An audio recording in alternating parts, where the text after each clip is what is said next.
Bonsoir à toutes et à tous, bienvenue dans NCI Reportage, votre magazine de société. Alors que le prix de l'électricité a augmenté de 10% en Côte d'Ivoire, on s'intéresse à l'énergie solaire ce soir. Quelles sont les solutions qu'offre cette alternative pour alléger nos factures? Reportage dans un instant. Et puis, pensez-vous connaître tous les acteurs qui influencent votre vie locale? Enquête sur le pouvoir préfectoral à suivre dans NCI Reportage. Ça commence maintenant.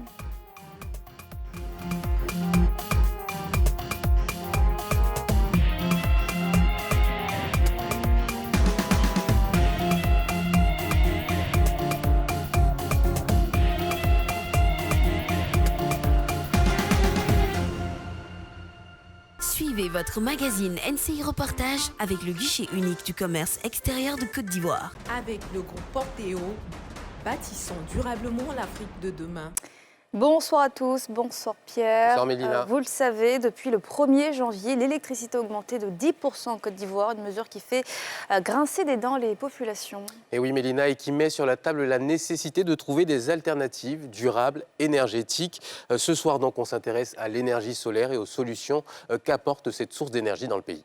L'énergie solaire se profile effectivement comme une solution prometteuse pour réduire la dépendance aux sources d'énergie traditionnelles et les coûts associés. Nous serons donc dans un instant, Pierre, en immersion sur le site de la première centrale solaire de la Côte d'Ivoire. Et oui, c'est bien ça. Et nous allons voir comment se crée l'énergie solaire. Nous allons voir ses limites et aussi explorer comment cette source d'énergie peut répondre aux nombreux défis actuels de notre système énergétique. Soleil ivoirien, énergie de l'avenir, un reportage de William Sakiré, Doria Gloire et Trésor Wagui.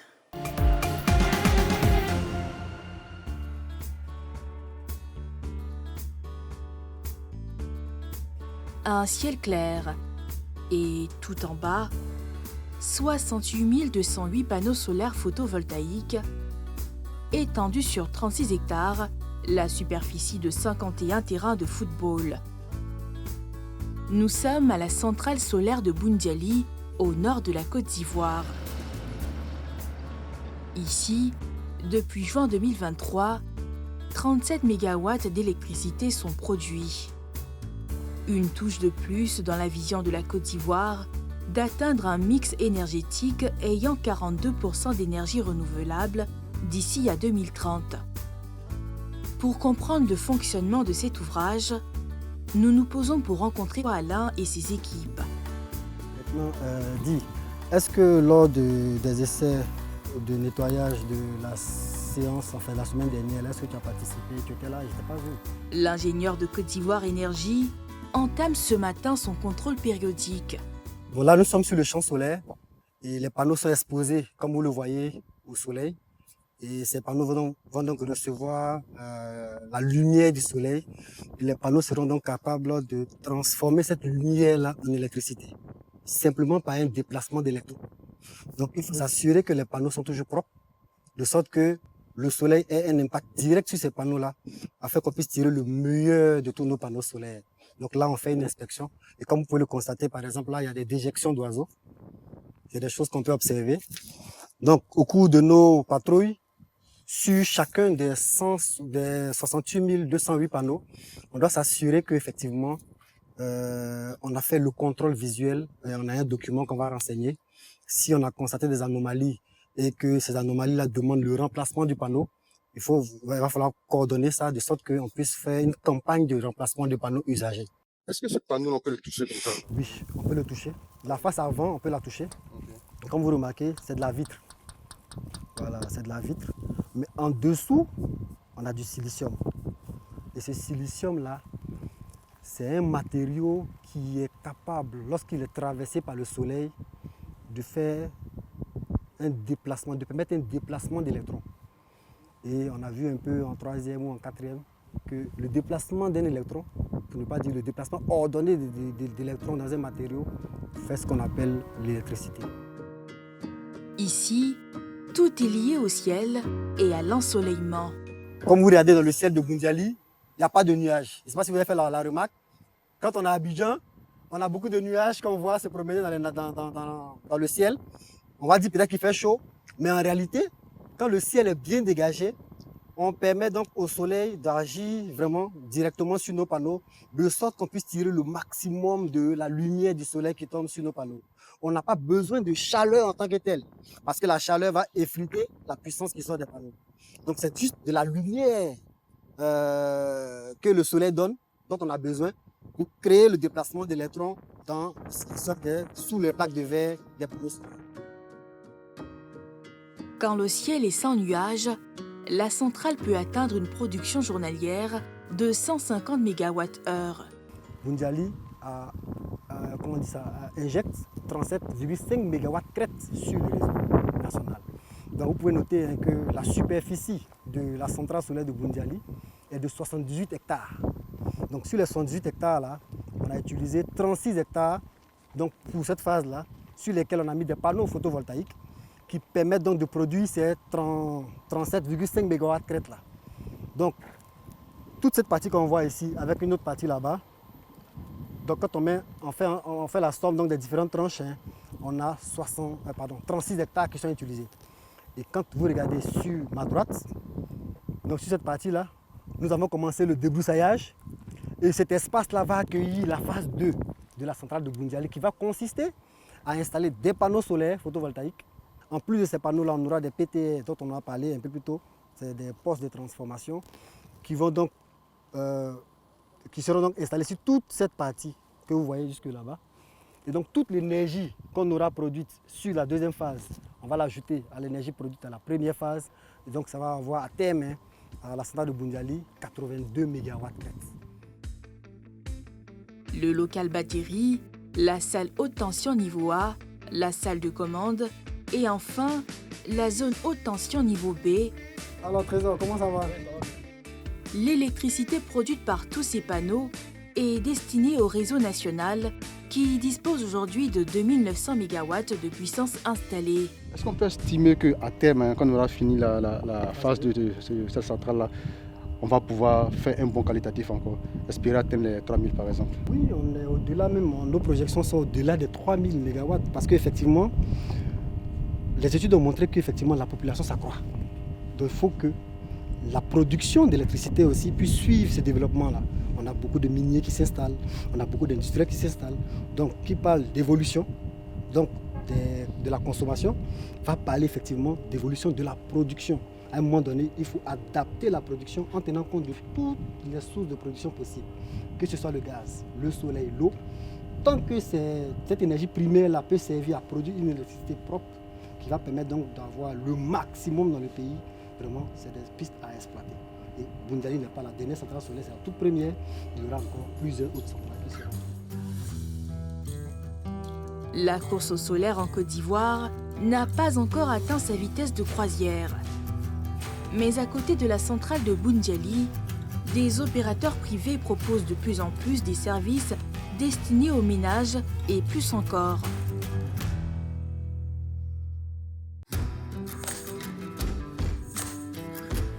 Ce matin, près de Boaké, Mamadou, promoteur d'énergie solaire, est en visite dans ce champ. Bonjour, monsieur Amani. Oui, bonne arrivée. Merci beaucoup. Bienvenue. Merci beaucoup. Comment ça va ici? Oui, ça va. Nous sommes en train de voir si tout germe bien. Et puis voir aussi si les bouteilles passent correctement. C'est ça. Ici, il a proposé à François, agriculteur, une solution. On a fait une installation d'une pompe solaire. On a une pompe qui est juste là, sur le barrage. On est à 180 mètres comme ça du barrage. Et cette pompe-là, elle alimente cette cuve de 1000 litres qui est posée à 3 mètres du sol. Et de cette cuve-là, on a fait une installation qui alimente ces gaines goutte à goutte là. Donc je suis venu voir comment ça se passe avec lui. Il a fait ses semis récemment, il y a combien de jours? Depuis le dimanche. Depuis le dimanche. Ça sort déjà. Ça sort déjà, oui. Dans les pas du solariste, comme on appelle ces opérateurs, nous découvrons l'ensemble du dispositif. Ici, on a 3 pompes. Le premier système, cette grande pompe que vous voyez là, c'est ce qu'on appelle communément des motopompes. Ça fonctionne avec l'essence. Et la deuxième pompe que vous avez juste à droite, c'est une pompe qui fonctionne avec le gaz. Maintenant, l'innovation que nous apportons, c'est une pompe qui fonctionne avec l'énergie solaire. Donc, inutile de dire qu'avec l'énergie solaire, vous avez plus de gains en termes d'économie, puisque le gaz, il faut l'acheter. Le gaz, il faut l'acheter. L'essence, il faut l'acheter. Mais la pompe qui est immergée, qui fonctionne avec l'énergie solaire, le soleil ne produit pas de facture, donc il n'y a rien à payer comme facture. Donc c'est la grande différence. Est-ce que vous pouvez nous montrer ici, parce que là-bas on voit le tuyau photopompe, le tuyau ici gaz, c'est où le tuyau du soleil? Oui, voici le tuyau du soleil là. C'est ce tuyau-là que vous avez. C'est un tuyau haute pression de qualité très très supérieure. Donc je vais vous montrer aussi les panneaux. Donc comment tout ça, l'énergie arrive à être captée pour alimenter cette tuyauterie.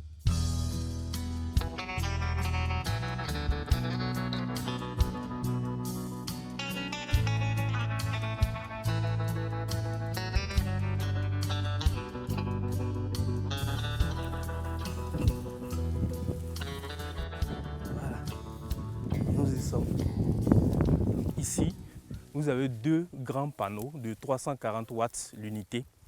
Et juste en dessous du panneau là, vous avez ce qu'on appelle un contrôleur. Ce contrôleur là, il permet de faire une bonne lecture de la situation de la pompe si le soleil, l'ensoleillement est suffisant pour pouvoir alimenter la pompe. Et là, c'est un peu comme le cerveau en fait de l'équipement. Et pour le panneau comme ça, il faut que ce soit dans un endroit assez éclairé qui n'empêche pas les rayons du soleil d'atteindre les panneaux. Le principe est le même qu'à Bundjeli. Les rayons du soleil sont convertis en électricité. Une fois le dispositif acquis, le client ne paye plus rien. Nous avons la possibilité de vendre l'équipement tout entier. Ça comprend les deux grands panneaux, ça comprend la pompe, ça comprend la tuyauterie qui va avec. Et tout ça pour un coût de 1 35 000 au cash. Mais on a un système aussi qui permet au producteur de ne pas bloquer tout son capital dans l'achat d'une pompe, qui est un système de paiement échelonné sur plusieurs mois, sur 24 mois. Et ce système-là, lorsque le producteur décide d'acquérir l'équipement, on lui donne l'équipement à 1 360 000. Et il paye 204 000 qu'on appelle déposit ou une avance. Ce n'est pas une caution, c'est une avance. Avec cette avance-là, la livraison elle est gratuite. L'installation elle est gratuite. L'entretien de son équipement aussi est gratuit. Et tout ce qu'il a à faire, c'est de payer ce montant-là. Et on s'occupe de tout le reste. Et depuis, les journées de travail ne sont plus les mêmes pour François. Vous avez apporté les engrais là, l'autre fois. Tu as dit que tu as constaté des mouches blanches là. Est-ce que ça continue? Plus question d'acheter du carburant pour alimenter son fourrage. Pour irriguer 0,50, nous utilisons entre 18 000 et 22 000 selon les périodes, par semaine. Alors multipliez ça par déjà 4 semaines dans le mois. Et pour la tomate qui va aller sur 3 mois de plein arrosage, parce que la pépinière est hormis, alors vous voyez que c'est autour de 260 par là. 240 à 260 000. 240 000 en carburant? En carburant. Pour une surface de 0,50. C'est même pas un hectare. Alors c'est de là qu'est venue cette idée d'aller au solaire, essayer de voir, mais chaque fois on me décourageait, on dit non, c'est pas bon, c'est pas performant, ces trucs-là, ça peut rien faire. Ben, je croyais en ma chose. Je me dis, je vois ça un peu dans des films, partout, mais comment eux ils réussissent et puis nous on ne peut pas réussir. Il y a aussi moins de fatigue physique grâce à un système d'arrosage goutte à goutte mécanisé à base d'énergie solaire. Si il y a une difficulté quelconque, des plantes qui ne peuvent pas faire chose, on peut prendre directement à l'arrosoir et puis bon, remplir les atomiseurs et les pulvérisateurs pour pouvoir faire nos traitements phyto. Donc je pense que c'est aussi, vous voyez la pression même déjà, ça veut dire que ça donne très fort. Quand le soleil est au zénith, alors là, c'est la totale. L'homme est aujourd'hui un converti du solaire. Ici, je pense que progressivement, on va atteindre tout le monde. Parce qu'il n'y a pas que l'agriculture seulement qui pourra passer au solaire, mais les transformateurs aussi. C'est-à-dire la petite industrie va passer au solaire. Et c'est profitable pour nous. Et peut-être que là, les choses vont diminuer un peu pour nous. Donc la cherté de la vie va changer un peu peut-être dans 5 ans. Ces modules solaires petit format qu'utilise François se retrouvent de plus en plus partout. Sur les routes pour les caméras de vidéosurveillance, mais aussi dans les ménages.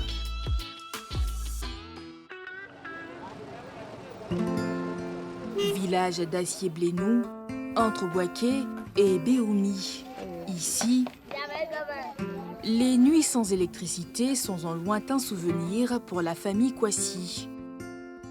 Désormais membres de la famille et voisins se retrouvent ici devant la télé. Victorine, la fille aînée des Kwasi, se réjouit de ce changement. Maintenant, on regarde tout ce qu'on veut, NCI, on regarde tout ce qu'on veut regarder, on peut tout regarder. Voilà un an que la famille est passée de l'obscurité à la lumière grâce à ce dispositif de batterie alimenté à l'énergie solaire. Avant, c'était comment ici? Quand il n'y a pas encore d'énergie solaire, c'était comment ici? C'est noir. Quand il n'y a pas d'énergie solaire, c'est très noir. C'est tout ce qu'on c'est tout ce qu'on prend. Voilà. Comme j'ai pris ça là, en tout cas, je suis très content. Parce que tout est à la lumière. D'accord. Vous avez combien d'ampoules ici à la maison comme ça? Bon, il peut dire 4. Il y a un dehors, un ici, un dans mon champ, un encore. Ça fait 4 ans. Est-ce qu'on peut dire qu'aujourd'hui, votre vie a changé avec l'énergie solaire? En tout cas, ma vie a changé. Parce qu'il y a la lumière dans ma chambre et puis la télévision. Avec l'énergie solaire, on joint l'utile à l'agréable.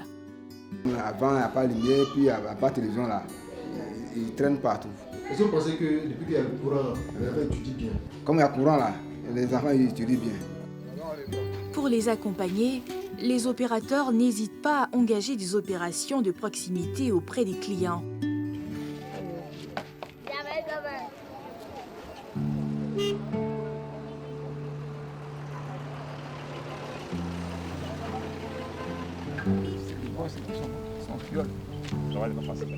Ce matin, près de Toumaudi, Sansan, prestataire, est en visite chez un de ses clients. Ah, bonjour. Et ça va un peu? Oui, ça va. D'accord.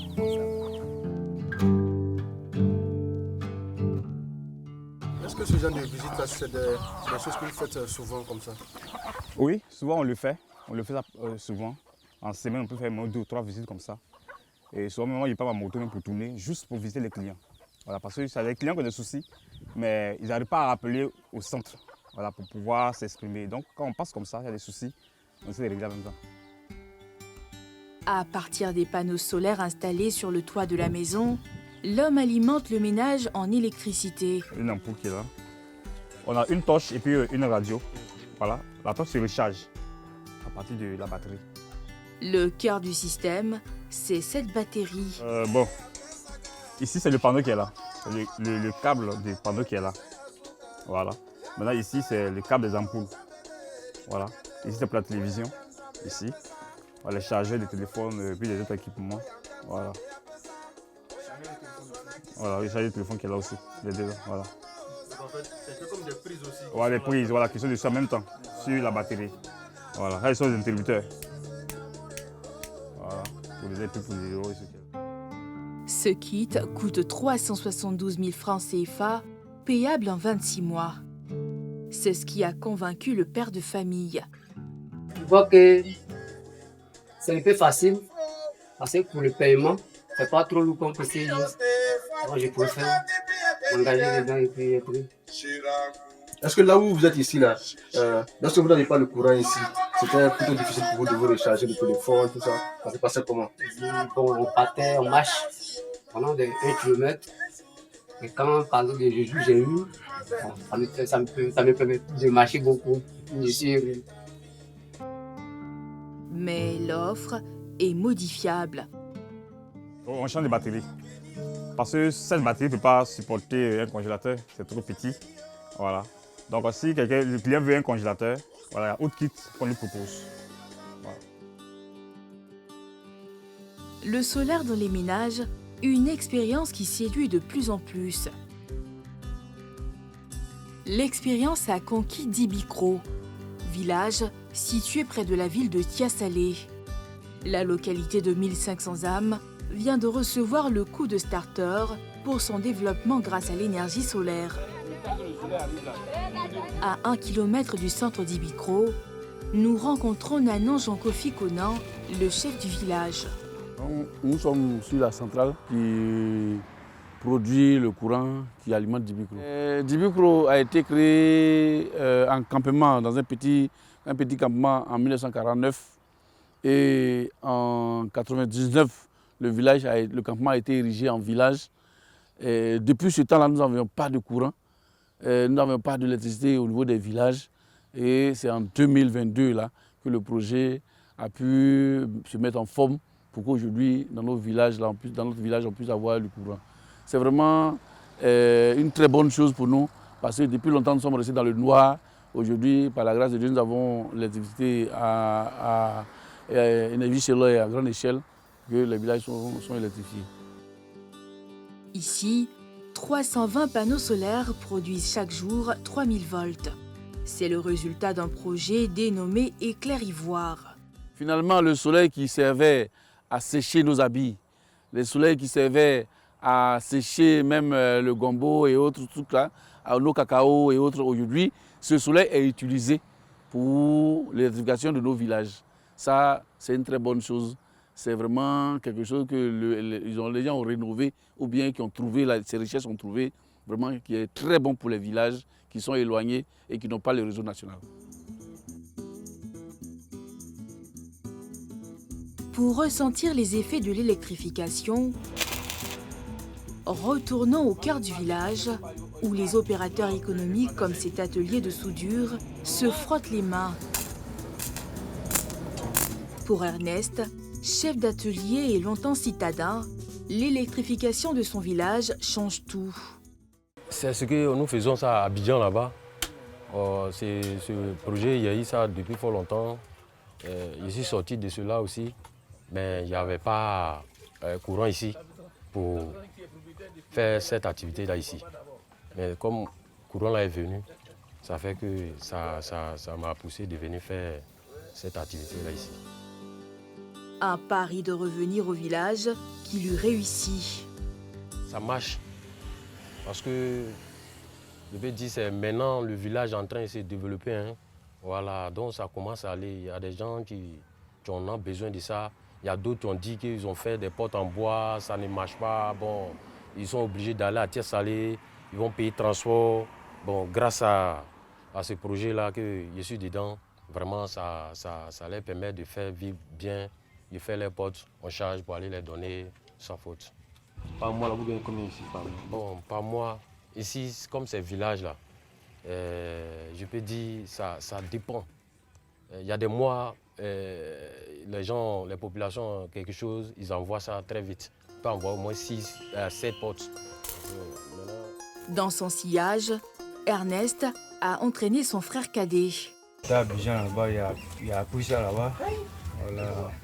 Lorsque l'énergie est venue, c'est là que je suis venu. Donc, il m'a appelé que non, il y a un projet ici, que je suis venu, on va travailler ensemble. À 100 mètres de l'atelier se trouve la niche du compteur électrique.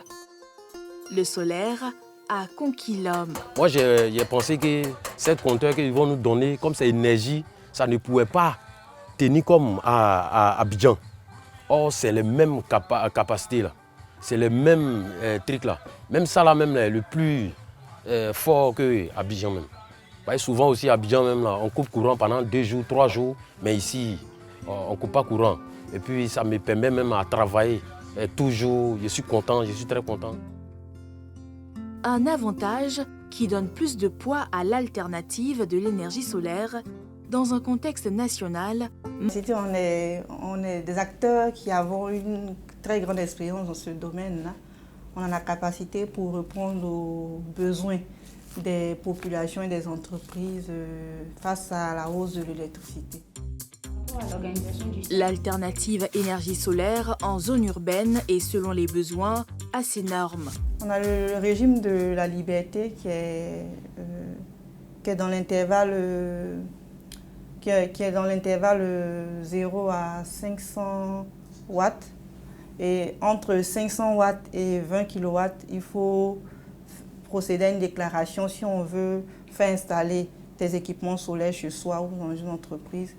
Et au-dessus de 20 kW, il faut faire maintenant il faut avoir une autorisation pour faire installer ces équipements chez soi. Pour les solaristes, la nouvelle configuration liée au coût de l'électricité peut être aussi une aubaine. La hausse du tarif d'électricité, il est clair que c'est une mauvaise nouvelle pour tous les consommateurs parce que tout le monde est mécontent de voir sa facture d'électricité augmenter. Il demeure que ça reste une opportunité pour chacun d'entre nous en tant que consommateur d'intégrer dans son mix énergétique une part de solaire.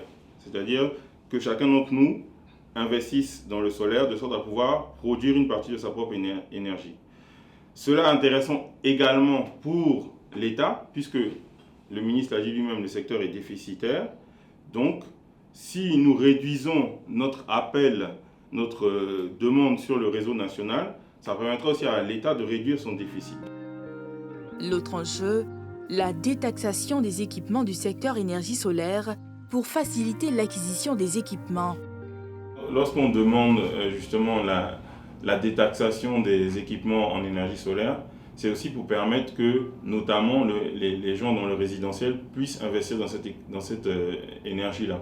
Parce que pour le résidentiel, il faut bien sûr investir dans des batteries pour pouvoir stocker l'énergie produite de jour, pour pouvoir la consommer la nuit, puisque c'est là où on consomme le plus en résidentiel.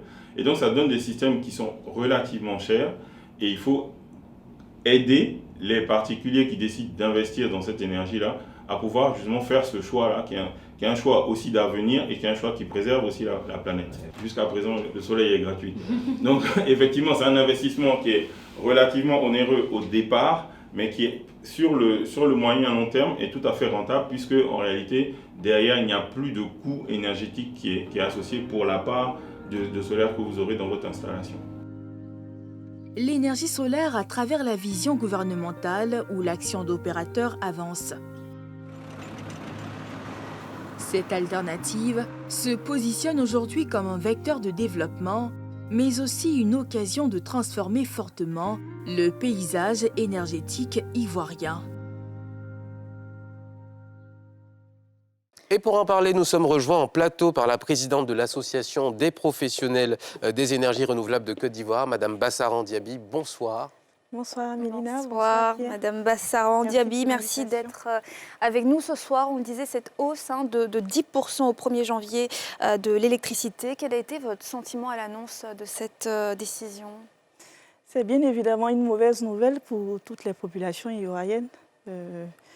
Mais comme le ministre l'a annoncé dans sa déclaration en décembre, notre secteur est déficitaire depuis de nombreuses années.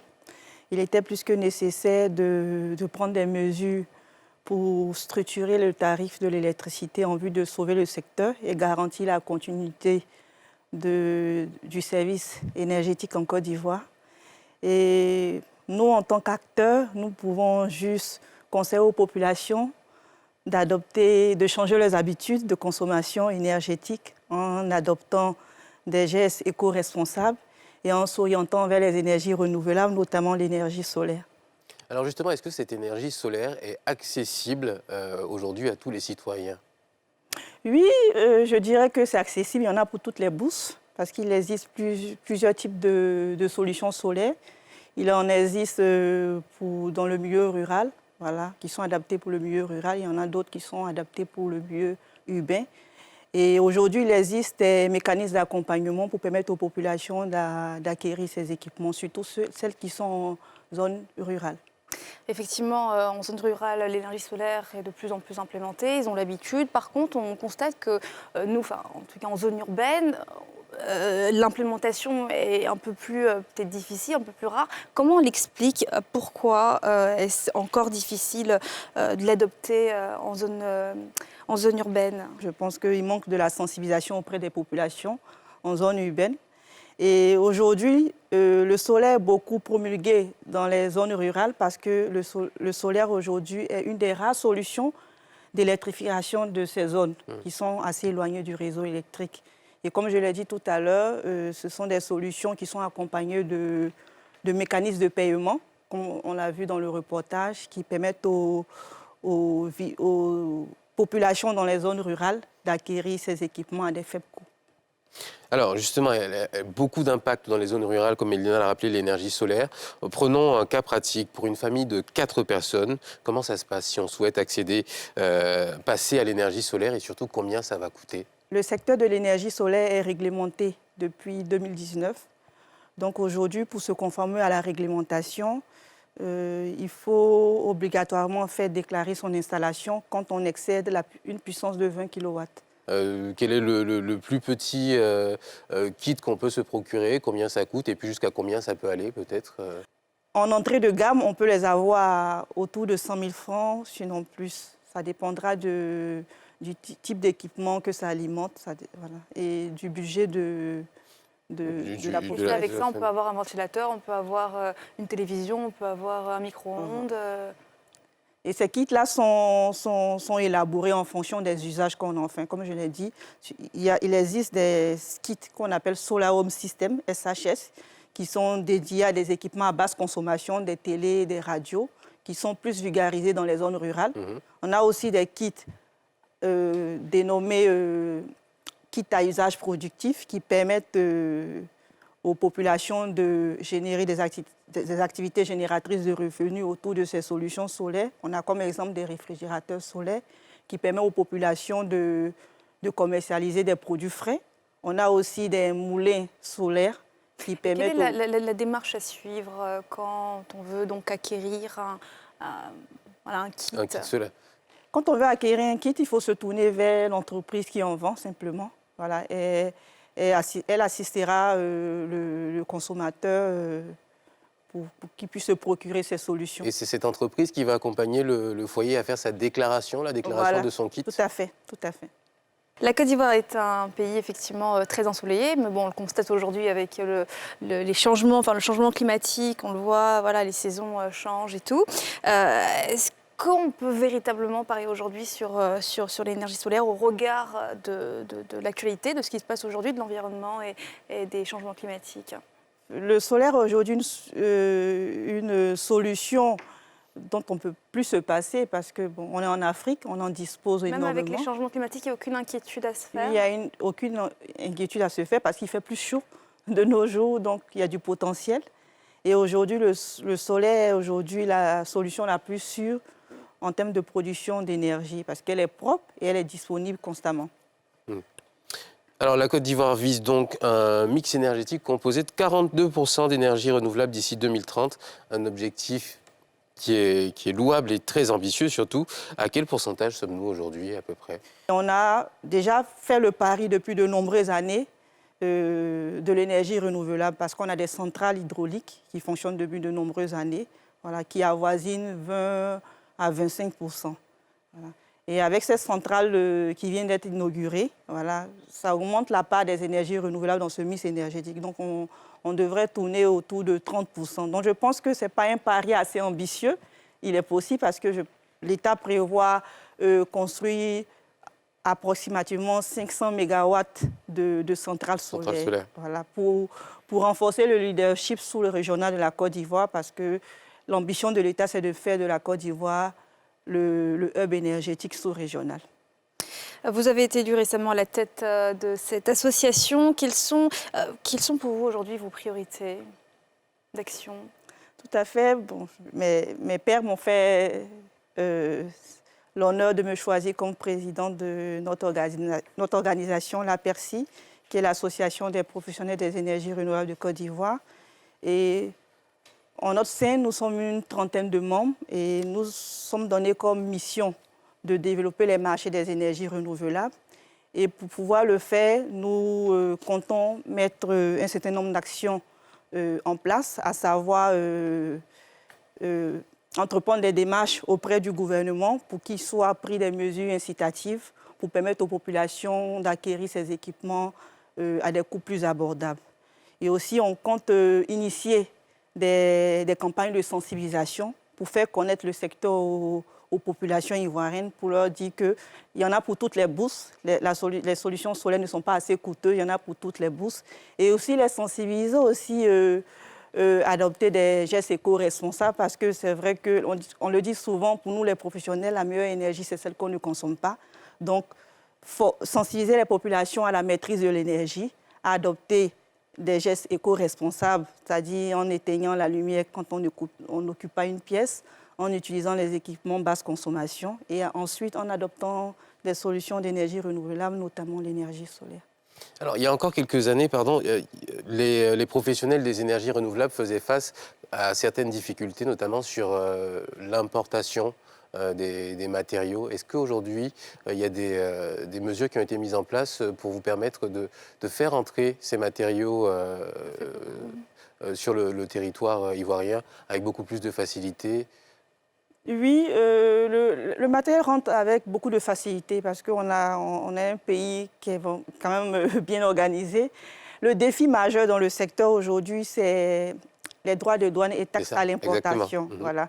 Et tout à l'heure, je l'ai dit, c'est une des actions pour laquelle nous, on plaide en tant qu'association pour qu'il y ait des mesures incitatives pour permettre aux populations d'acquérir ces équipements à des coûts plus abordables. Donc, les droits de douane et la TVA en font partie. C'est ça. Qui dit droits de douane et TVA qui baisse, impacte tout de suite sur le coût du matériel pour les populations. Et aussi plaider auprès du gouvernement aussi et auprès des banques commerciales pour qu'il y ait des mécanismes d'accompagnement pour permettre aux populations d'acquérir ces équipements-là.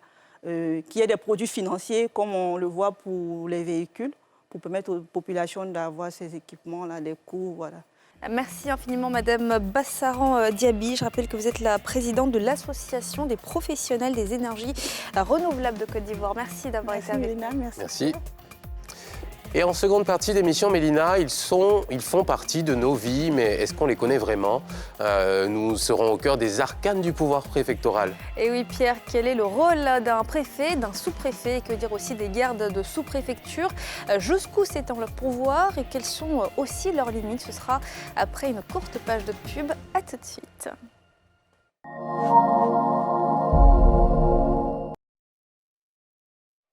De retour avec nous, merci toujours de choisir la nouvelle chaîne ivoirienne. Ils sont très souvent dans l'ombre, mais leur influence sur nos vies est bien réelle. Un reportage sur le pouvoir préfectoral dans ce sujet de William Sakiré, Doria Gloire et Romuald Dago.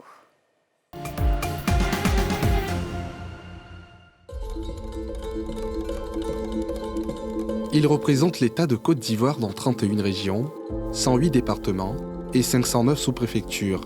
Eux, ce sont les préfets de région, préfets de département, secrétaires généraux de préfecture et sous-préfets. Plongeons au cœur du pouvoir préfectoral pour y découvrir sa place en zone urbaine et rurale, ses limites, mais aussi le quotidien des gardes de sous-préfecture, ces hommes de l'ombre qui accompagnent tous les jours l'action du pouvoir local.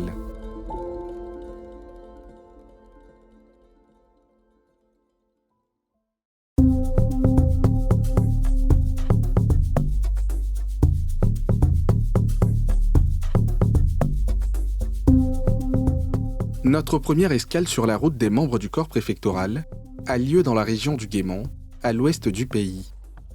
Nous sommes à Diokwe.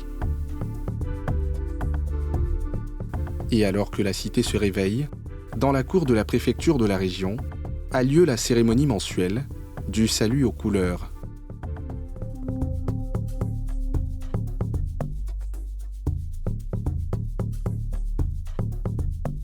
À vos ordres, monsieur le préfet de la région, préfet du département de Diokwe.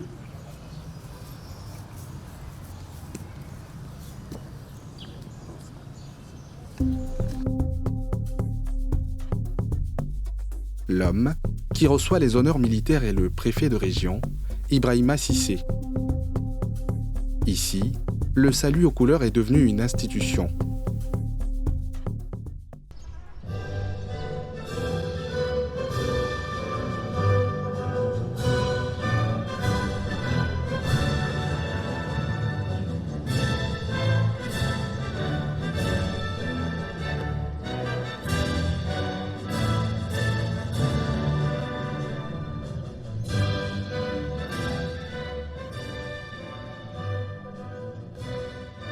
Mesdames et messieurs, je voudrais vous adresser mes remerciements pour avoir honoré encore une fois ce rendez-vous mensuel au travers de la Côte d'Ivoire, à travers ces symboles.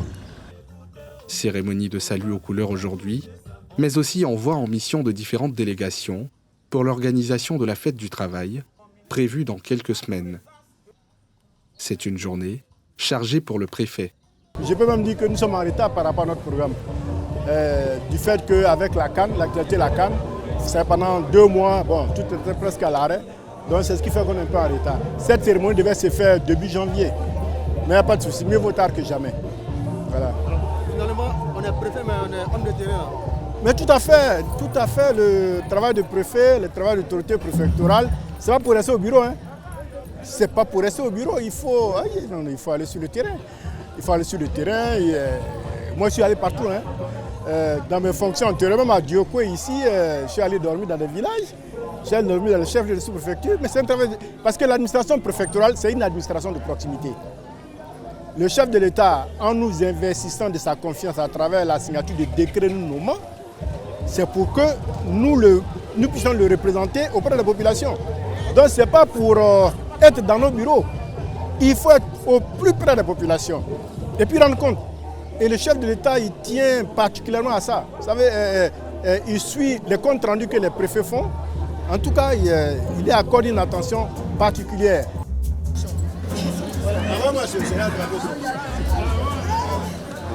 Et un préfet qui descend au plus près de la population, ça plaît.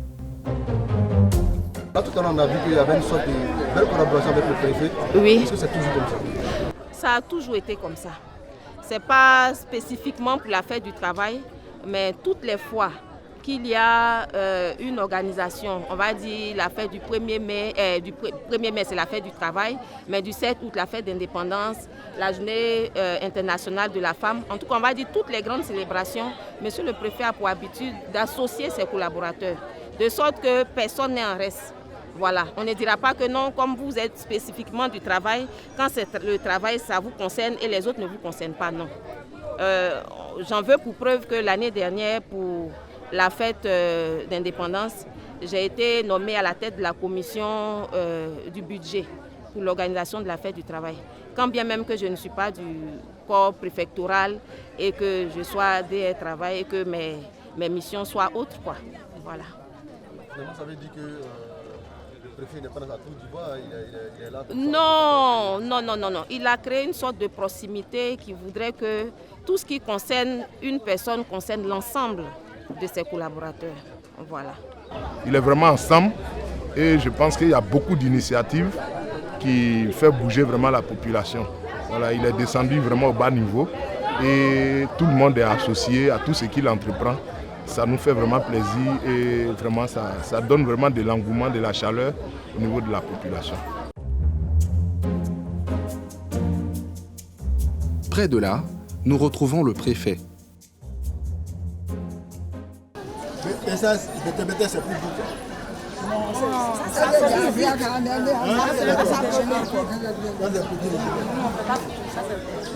On ne peut pas foutre avec ça. Pourquoi? C'est pas trop dur comme ça tombe dans l'eau. Ah d'accord. Donc ça c'est pour un petit déjeuner. Petit déjeuner, comme ça. Et bien, ragoût. Voilà. Ça c'est bon pour ça. Ça c'est bon. Alors gouverneur, ça c'est vraiment la proximité là. Oui, bien sûr. Nous sommes on est à la coïne.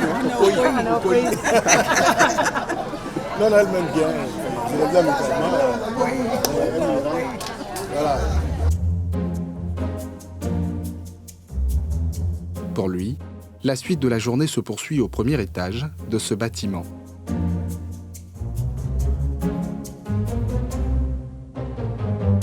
Alors que l'homme retire son chapeau, l'un de ses attributs, nous évoquons avec lui les codes vestimentaires de cette fonction. 2 grandes tenues. La tenue beige, qui est portée pour les cérémonies officielles, les grandes cérémonies du jour. Et lorsque nous recevons, nous avons des séances de travail avec des présidents d'institutions. Donc c'est la tenue, la grande tenue du jour. Il y a l'autre grande tenue, son pendant, qui est bleu, ça c'est lorsque je recevais le prix d'excellence 2021. Donc ça, on l'apporte lorsque nous avons une séance de travail avec le chef de l'État. Lorsque le chef de l'État nous invite à une séance de travail, c'est la tenue de rigueur. Lorsque nous assistons à une séance de travail à laquelle le président de la République est invité ou bien qu'il préside, nous portons la grande tenue. Donc ça, c'est le président de la République, le vice-président. Voilà. Et puis ensuite, nous portons cette tenue dans le cadre de... Voilà, c'est ce qui est là. Dans le cadre de la fête de l'indépendance. Ça, c'était la fête de l'indépendance 2022 à Diokwe. Donc c'est la tenue de rigueur pendant la fête de l'indépendance. Nous avons la tenue de travail. La tenue de travail, bon, c'est ce que tout le monde connaît, hein, c'est ce que nous portons... avec les manches courtes, là. Les manches courtes, bon, c'est ce que nous portons avec tous les jours. Hein. Il faut une chaussure noire, pas marron, avec lacet. Chaussure noire, voilà. Ouais, ça c'est une chaussure noire avec lacet. Donc, non, il est avec lacet. C'est-à-dire que, bon, parfois, comme ça, bon, c'est pas tout le temps qu'on a envie de porter des lacets. Donc, de temps en temps, on peut se les mettre. En tout cas, bon, on peut le faire. Mais si vous sortez pour aller présider une réunion, mais si vous recevez un ministre, une personnalité, dans le cadre d'une réunion, vous devez porter. Parce que si un photographe vous prend avec une chaussure à boucle, si les ministres voient ça, ils vont vous taper dessus. Voilà, c'est très strict, ça. Mais il y a des signes distinctifs selon qu'on est sous-préfet, secrétaire de préfecture ou préfet. Il y a une différence nette. Les préfets, les sous-préfets, ils gagnent leurs 2 étoiles. Les secrétaires généraux de préfecture, ils ont 3 étoiles. Les préfets des départements et puis les préfets de région, ils ont 4 étoiles. Mais entre le préfet de département et puis le préfet de région, il y a une différence notable. Hein. Voilà. Par exemple, pour un préfet de département, par exemple, il aura les 4 étoiles, mais ça ne sera pas entouré. Ça ne sera pas entouré. Voilà. Bon, ça, c'est visible. Hein. Différentes tenues portées par les sous-préfets, secrétaires de préfecture et préfets, tout au long de leur parcours. Un parcours jalonné de plusieurs étapes et grades. Il y a le grade 3, 6 ans, le grade 2, 6 ans, le grade 1, 6 ans, le hors grade 6 ans. Maintenant, le grade 3 correspond au grade des sous-préfets. Vous faites simple. Le grade 2, les secrétaires généraux de préfecture. Le grade 1, les préfets de département. Le hors grade, les préfets de région.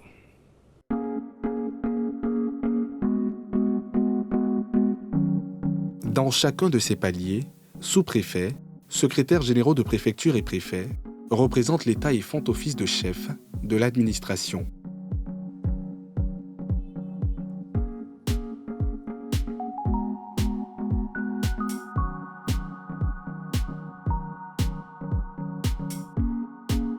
Notre voyage au cœur du pouvoir local nous conduit par la suite dans la région de la Nawa. Ici, à Soubré, le chef-lieu de région, nous rencontrons Clément Kouamébi, le préfet de région. L'homme, dans son rôle de coordinateur et de supervision de l'action de développement de la région, a ses méthodes. Et j'ai entrepris ce que moi j'ai appelé une journée d'écoute, des journées d'écoute. Des journées d'écoute qui me mettent en contact direct avec les populations, dont je recense les besoins. J'ai fait dans les 3 sous-préfectures, Okuyo, Lilio et puis Soubré. Et à partir de là, il y a les grands atris aussi, les 4 sous-préfectures, grands atris. Et à partir de là, j'ai pu saisir les préoccupations des populations. Et ça m'a permis quand même d'établir un calendrier, puisque les préoccupations tournaient autour de la sécurité, problème de la jeunesse, la traite des enfants et puis les problèmes d'état civil. Donc ça m'a permis de concocter un calendrier pour qu'on parle en profondeur de tous ces problèmes. Mais, dans leur fonction de représentants du pouvoir central, tout n'est pas permis aux membres du corps préfectoral. Sur cette vidéo, diffusée sur Internet, et que nous revoyons avec le préfet Kwamebi, on peut voir l'ancien sous-préfet de l'Ilio, près de Soubré, pistolet à la ceinture, dans un bureau de vote, à l'occasion des élections locales de 2023. Est-ce que ça, c'est des choses qui dérangent quand on voit ça en tant que préfet? Pour le connaître, je pense que déjà la situation a été amplifiée et il n'était pas vraiment animé de mauvaises intentions. Il était à son premier poste. Je pense qu'il a été un peu dépassé par la situation qu'il vivait et son geste est déplorable. Mais je pense que on peut lui accorder quand même certaines circonstances atténuantes. C'est vrai que les populations ont été choquées, mais quand on a remonté après le fil, on s'est rendu compte qu'il n'y avait pas de mauvaises intentions qui suivaient. Il a voulu bien faire, mais de manière purement maladroite. Quand il est hors de son bureau et en tenue officielle, le port de la casquette est de rigueur. D'accord, ça va aller.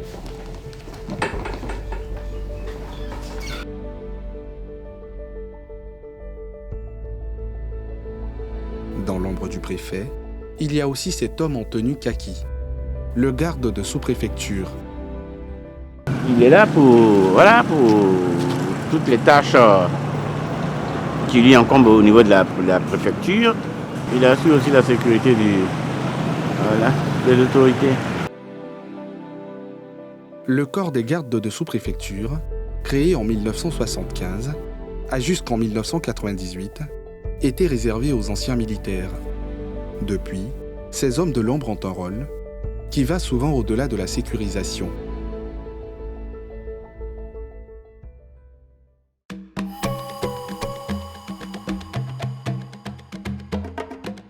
Nous sommes de retour dans la ville de Diokwe. Cette fois, à la sous-préfecture où Patrice, garde de sous-préfecture, est à la tâche.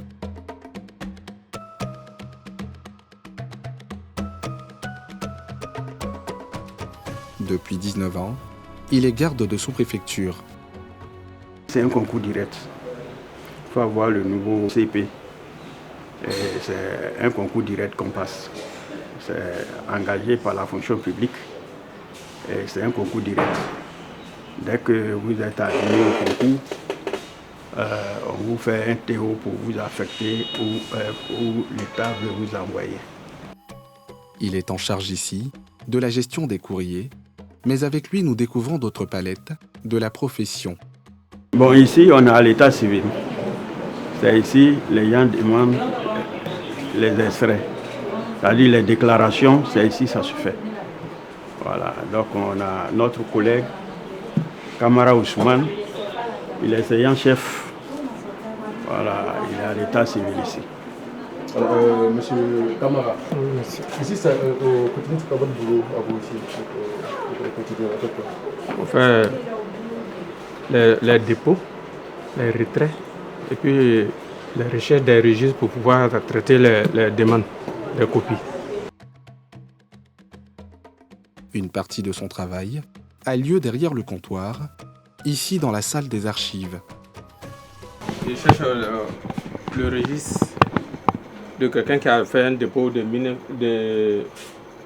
est né en 1961. Donc je suis obligé de chercher le registre d'abord avant de pouvoir confectionner la demande qu'il a fait. Donc par ici, nous avons mis les dates et les années. Donc je dois chercher dans le registre de né en 1961 pour pouvoir retrouver son registre et puis faire sa copie. C'est comme ça tous les jours? Tous les jours, c'est comme ça se passe tous les jours, du matin au soir. Après, c'est un boulot qui est difficile. Le boulot, c'est difficile parce qu'avec manque de personnel, une seule personne ne peut pas être au comptoir et en même temps aux archives pour pouvoir faire les recherches. Il faut au moins une personne au comptoir et une personne aux archives. Lorsque celui du comptoir il prend les dépôts, il transmet à celui qui est aux archives pour pouvoir faire les recherches. Mais une seule personne au comptoir, du comptoir, tu reviens aux archives pour faire les recherches, c'est fatigant pour une seule personne. C'est un travail de collaboration avec les autres membres du bureau.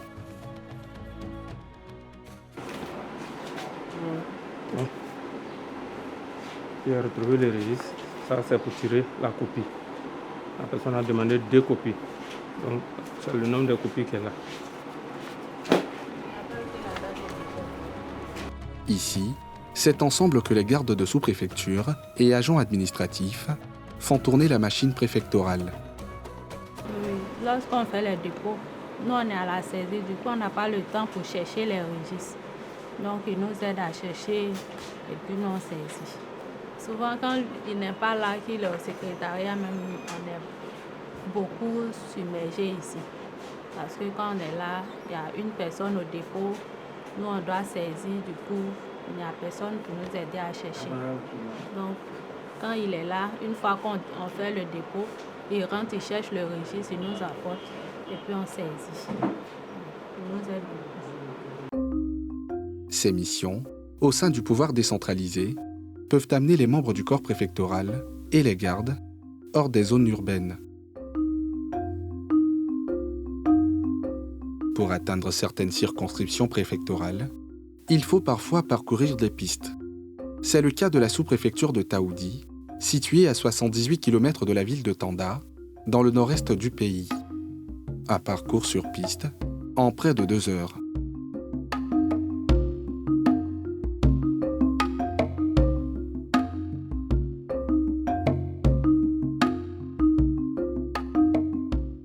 Ici à Taoudi, comme chaque matin, Ismaël, garde de sous-préfecture, a un rituel.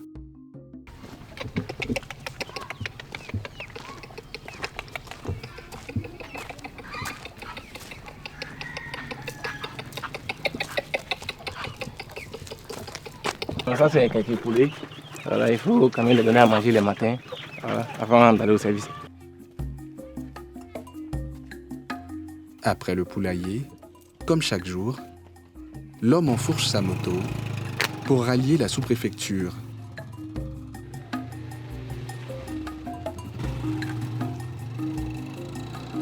C'est ici que se trouvent les bureaux de la sous-préfecture. Justement. Là, c'est les bureaux. Voilà, les bureaux, la résidence de sous-préfecture se trouve de l'autre côté du village. Ici, c'est le bureau qu'elle a. Dans la mission de sécurisation des autorités et des bureaux préfectoraux, les gardes sont amenés à porter l'uniforme, tout le contraire d'Ismaël. Voilà. Et moi que juste derrière vous, sur le siège, là, il y a une tenue. Oui, justement. Est-ce que c'est la vôtre? Oui, c'est ma tenue. Comme je l'ai dit, vous voyez, c'est une tenue militaire avec tous les galons.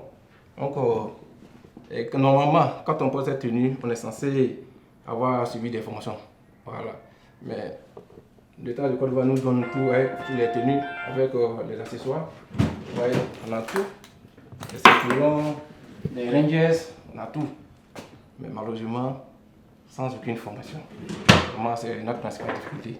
Parce que quand on est en tenue et que vraiment on est capable de se présenter face à un militaire, vraiment c'est frustrant, c'est humiliant. Donc c'est ça, ça fait que moi personnellement je n'ai pas plus la tenue. Et je veux aussi que ça crée beaucoup de problèmes entre nous et nos supérieurs hiérarchiques. Le quotidien d'Ismaël et son collègue Fousseni se déroule entre ces murs et le bureau de l'état civil, comme la plupart des gardes de sous-préfecture.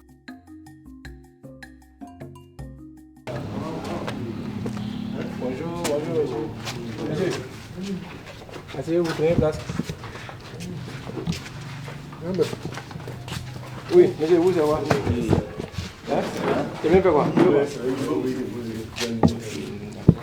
Oui, vous, c'est quoi? Mais que dire du salaire et autres avantages liés à cette profession?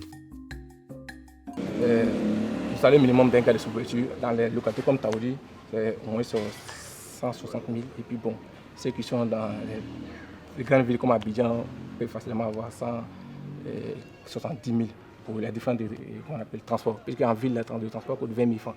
Les villes comme Abidjan, Boaké. Voilà, c'est un peu ça. Alors, Fousseni, oui.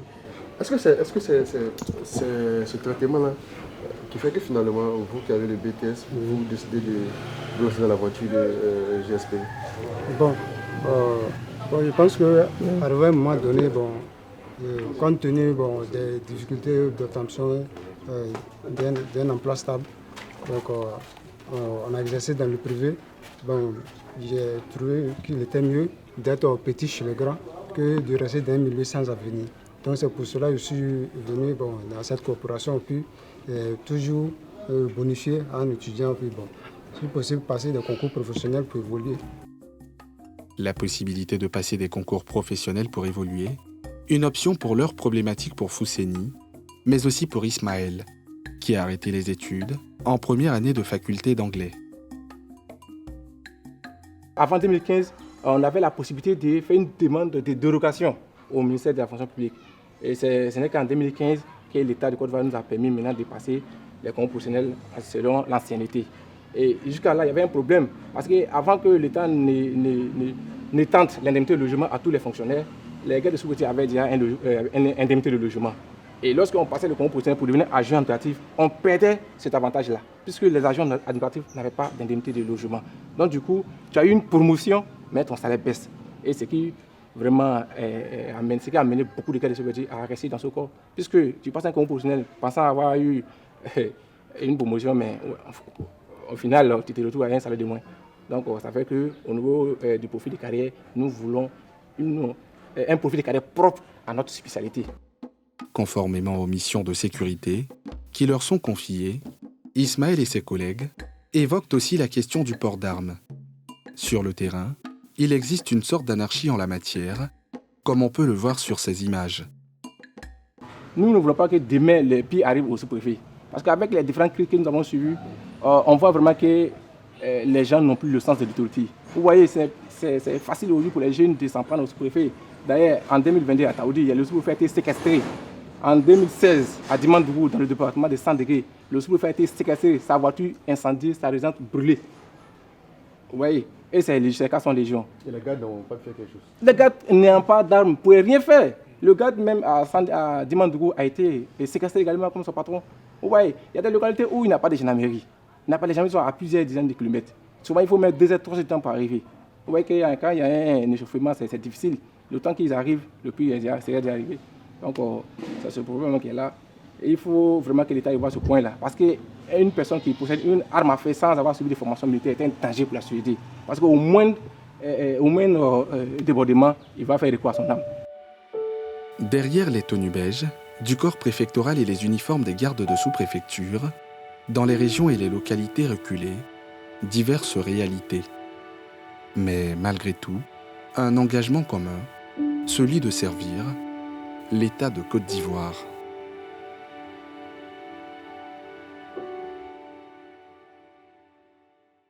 Et puis dès la semaine prochaine, sur nos réseaux sociaux, vous pourrez retrouver le supplément sur le pouvoir préfectoral. Nous recevrons un émissaire du ministère de l'Intérieur qui va développer sur la question. Mais ce soir, nous avons décidé de nous focaliser sur une fonction, celle de garde de sous-préfecture. Et sans plus tarder, nous allons inviter sur le plateau le secrétaire général du syndicat, de leur syndicat, monsieur Zéphirin Dimébi. Bonsoir, merci de nous rejoindre. Bonsoir monsieur, bonsoir madame. Merci d'être avec nous ce soir. Est-ce que vous pouvez nous expliquer c'est quoi le rôle véritablement et les missions des gardes de sous-préfecture? Ok, merci madame. Avant tout propos, je voudrais dire merci au Seigneur Dieu qui permet toutes choses. Et puis dire merci à vos hiérarchies qui nous donnent l'opportunité de nous exprimer ce soir. Alors, pour revenir à votre question, le garde de sous-préfecture est un emploi un emploi qui relève du ministère de l'Intérieur et qui a pour rôle d'assurer premièrement la sécurité rapprochée de l'autorité préfectorale, qui a pour rôle d'assurer également la sécurité au sein du service préfectoraux, des services préfectoraux, qui a pour rôle également de conduire les véhicules de commandement lorsque l'agent est titulaire d'un permis de conduire. Et plusieurs missions lui sont confiées, outre tout ce que je viens de dire. Qui ne sont pas précisées, qui ne peuvent pas être précisées. Voilà, ici. qui ne peut pas être précisé parce que on dira qu'en outre de ses fonctions, sinon de ses missions, le garde sous-préfecture peut assurer d'autres missions selon les circonstances. Voilà. Alors, est-ce que c'est pour accéder à ce métier de garde de sous-préfecture, est-ce que c'est une formation qui est plutôt basée sur l'administratif, ou qui est aussi couplée à une formation terrain, sécurité, militaire, policière? Alors, pour mieux comprendre, je vais aller depuis la racine. L'emploi des gardes de sous-préfecture avait été créé en 1975. En ce moment-là, on dirait que pour être garde de sous-préfecture, il fallait passer sous les drapeaux. À cette époque, les soldats militaires, les militaires partaient à la retraite à l'âge à 15 ans de service. Donc, ils étaient encore frais. Pour quelqu'un qui est parti dans l'armée à 21 ans, plus de 15 ans, vous verrez qu'il n'a même pas il n'atteint pas 40 ans. Donc, il avait encore suffisamment d'énergie pour assumer d'autres missions. Alors, c'est comme ça que parmi eux, par concours direct, on recrutait les gardes de sous-préfecture, y compris même d'autres emplois, tels que les douanes ivoiriennes, les eaux et forêts, les surveillants pénitentiaires. Et donc, ce n'est qu'en 1990, lorsque l'armée s'est soulevée pour réclamer une fonction de carrière, alors on ne pouvait plus trouver des soldats qui sont jeunes. Alors il fallait puiser parmi les appelés.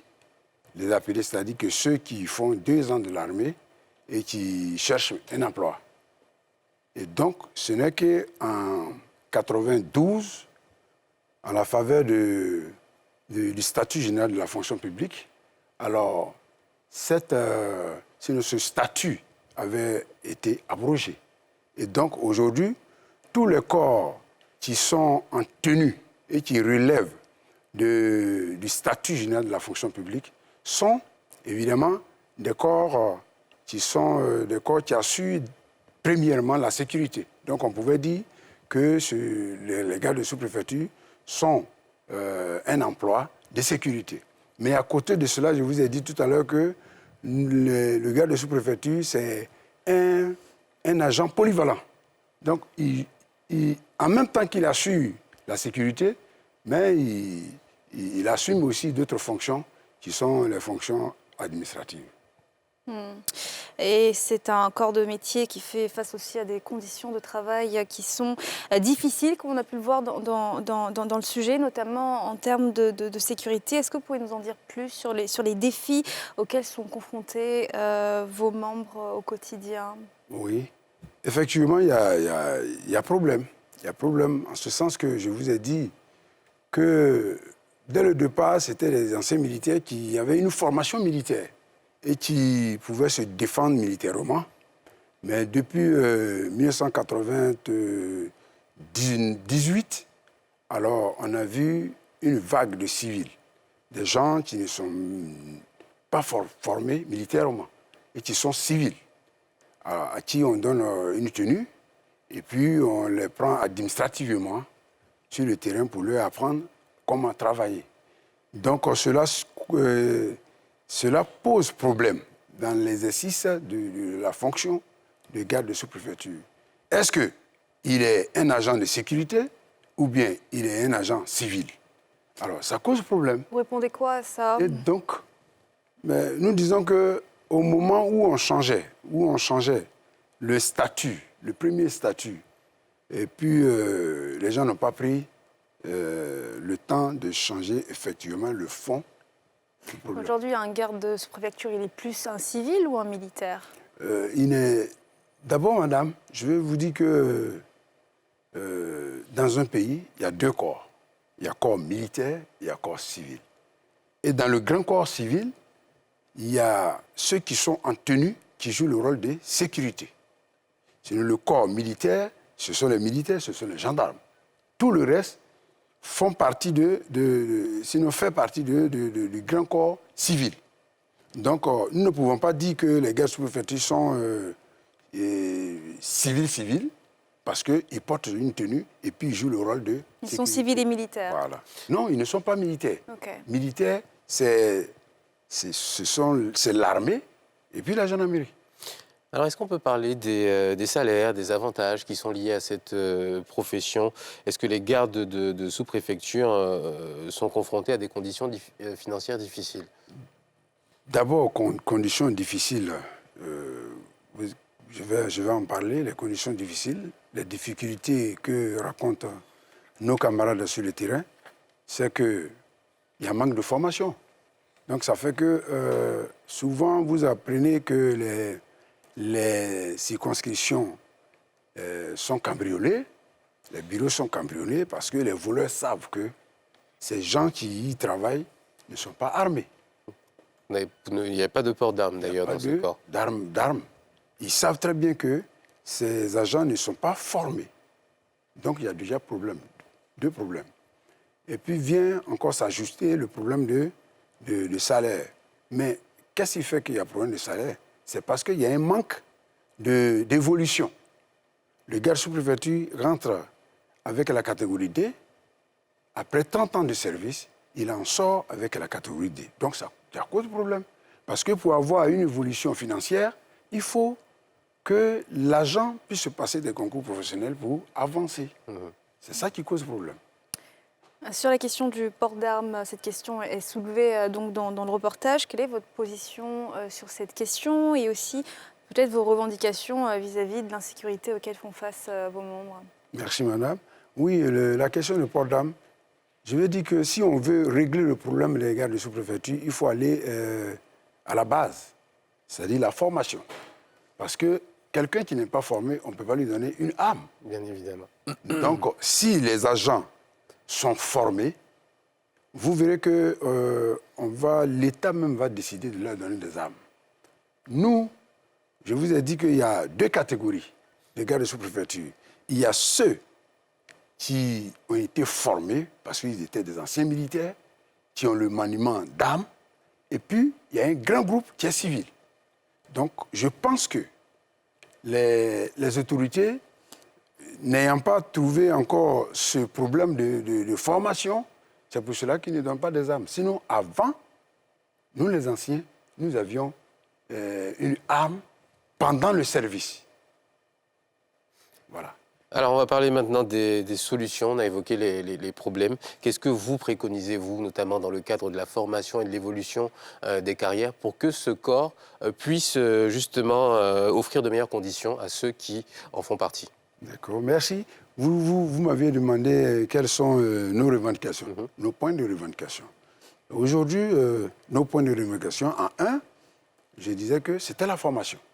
Sinon, le deuxième point, c'est un profil d'évolution, un profil de carrière. Non, là, c'est les solutions que vous préconisez. Oui. Pour, et troisièmement, pour répondre voilà, pour trouver une solution à leurs problèmes, donc il faut les former, il faut faire un profil de carrière pour leur permettre de mieux vivre.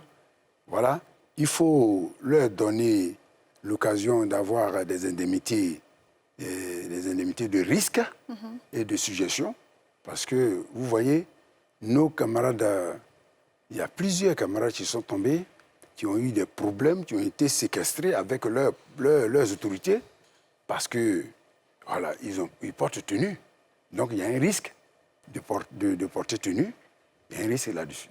Mais jusqu'à aujourd'hui, le garde de sous-préfecture n'a aucune indemnité qui puisse pallier à cela, alors que les autres corps, on leur donne. Troisièmement et quatrièmement, il faut trouver aussi ce problème de port d'armes, port d'armes dans l'exercice de leurs fonctions pour mieux assurer la sécurité rapprochée des autorités préfectorales qui sont représentants du président de la République. Et donc, qui va de pair avec la question de la formation à la base. Et enfin, vous voyez, dans les grandes villes où il y a le transport urbain, il faut leur donner aussi la possibilité d'avoir de la gratuité pour les transporter, parce qu'ils assurent aussi les services. Mais votre message a été envoyé à qui doit l'entendre. Oui, mais nous savons que, vraiment, mais si vous me le permettez, alors notre ministre, le général Vagondo, je voudrais profiter de cette occasion pour lui dire merci. Est-ce que des discussions sont engagées Oui, justement, voilà pourquoi moi, comme vous ne m'avez pas posé cette question-là, donc il faut que j'en profite pour dire merci à ce grand monsieur. Nous sommes moi, j'ai plus de 26 ans de service. J'ai vu passer plusieurs ministres sous mes yeux. Les gens nous ont donné l'espoir. Et il entend vos revendications, le ministre? Oui, bien sûr. Nous avons entrepris des négociations, des lobbying. Et aujourd'hui, nous pensons que les solutions sont en train d'être trouvées. Solutions de formation, solutions pour toutes ces questions-là. En tout cas, la solution est en train d'être trouvée. Eh bien, on espère que toutes ces revendications seront entendues. En tout cas, merci, M. Zéphirin Dimébi. Je rappelle que vous êtes le secrétaire général du syndicat national des gardes de sous-préfecture, agents de sûreté et de transmission. C'est cela. Merci d'être passé sur le plateau. Merci. Merci infiniment. Et ça y est, c'est la fin de ce numéro de NCI Reportage. N'oubliez pas, la semaine prochaine, on revient avec le supplément sur le pouvoir préfectoral. Et on vous souhaite une très très bonne soirée sur la nouvelle chaîne ivoirienne. Bonne suite de programme sur NCI. Suivez votre magazine NCI Reportage avec le guichet unique du commerce extérieur de Côte d'Ivoire. Avec le groupe Portéo, bâtissons durablement l'Afrique de demain.